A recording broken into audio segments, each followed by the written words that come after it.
வணக்கம், welcome to foods of India.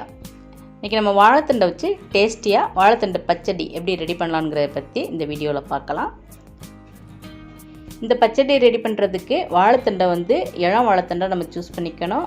இந்த தண்டுக்கு மேலே இந்த மாதிரி மட்டை இருந்துச்சுன்னா அதை பூரா ரிமூவ் பண்ணிவிட்டு அதுக்கப்புறம் நம்ம பொடி பொடியாக நறுக்க ஆரம்பிக்கணும். கடையில் வாங்கிட்டு வந்த உடனேயே இந்த மட்டையை பிரிக்கணுங்கிற தேவை கிடையாது. சமைக்கிற அன்னைக்கு இந்த பிரிச்சுக்கிட்டால் போதும். அப்போ தான் அந்த வாழைத்தண்டு கொஞ்சம் ஃப்ரெஷ்ஷாக இருக்கும்.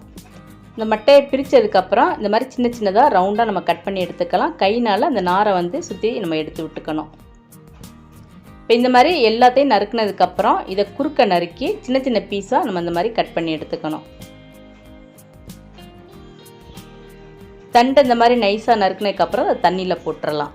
இப்போ நம்ம பச்சடிக்கு தேவையான தேங்காயை அரைச்சி எடுத்துடலாம். அதுக்கு ஒரு மிக்ஸி ஜாரில் 1/4 கப் அளவுக்கு தேங்காய் துருவல் எடுத்துக்கலாம்.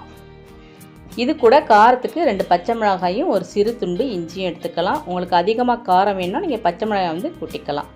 இப்போ அரைக்கிறதுக்கு கொஞ்சமாக தண்ணி விட்டு இதை குறை குறைன்னு அரைச்சி எடுத்துக்கலாம். ரொம்ப நைஸாக அரைக்க வேண்டாம். இப்போ ஒரு கடாயில் 1 டீஸ்பூன் அளவுக்கு நல்லெண்ணெய் எடுத்துக்கலாம். எண்ணெய் சூடானதுக்கப்புறம் 1/2 டீஸ்பூன் கடுகு போட்டுக்கணும். கடுகு நல்லா பொரிஞ்சதுக்கப்புறம் ஒரு மிளகாவத்தில் இந்த மாதிரி கிள்ளி போட்டுக்கணும். வாசத்துக்கு கொஞ்சமாக கறிவேப்பிலை போட்டுக்கலாம். இப்போ நறுக்கி எடுத்து வச்சுருக்க இந்த வாழைத்தண்டை அந்த தண்ணி இல்லாமல் இதில் சேர்த்துக்கலாம்.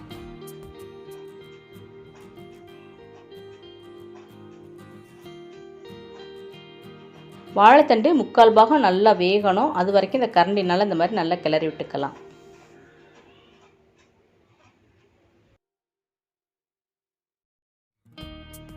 இப்போ வாழைத்தண்டு நல்லா வெந்துருச்சு.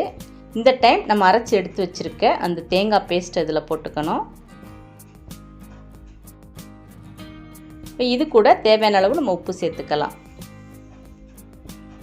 இப்போ இது எல்லாத்தையும் சேர்த்து நம்ம நல்லா மிக்ஸ் பண்ணி விட்டுக்கணும்.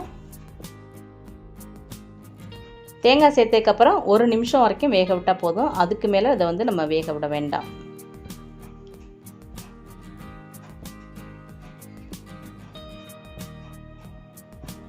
இப்போ 1 நிமிஷம் இது நல்லா கிளறினதுக்கப்புறம் 1/4 கப் அல்லது 1/2 கப் நம்மளோட தேவைக்கேற்ப புளிக்காத தயிரை இதில் ஊற்றிக்கணும். வாசத்துக்கு கொஞ்சமாக பொடியாக நறுக்குன கொத்தமல்லி தலையை போட்டுக்கலாம்.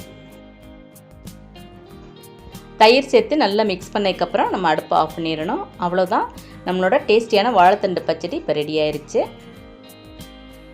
இந்த வாழைத்தண்டு பச்சடியை நம்ம சாதத்துக்கு சைட் டிஷ்ஷாகவும் எடுத்துக்கலாம். சாதாரணமாக ஒரு ஸ்நாக்ஸ் மாதிரி கூட சாப்பிட்டுக்கலாம். ஹெல்த்தியான இந்த வாழைத்தண்டு பச்சடியை நீங்களும் ட்ரை பண்ணி பாருங்கள். இந்த வீடியோ உங்களுக்கு பிடிச்சிருந்ததுன்னா லைக் பண்ணுங்கள், ஷேர் பண்ணுங்கள். மறக்காமல் ஃபுட்ஸ் ஆஃப் இந்தியா சேனலை சப்ஸ்கிரைப் பண்ணுங்கள். தேங்க்ஸ் ஃபார் வாட்சிங்.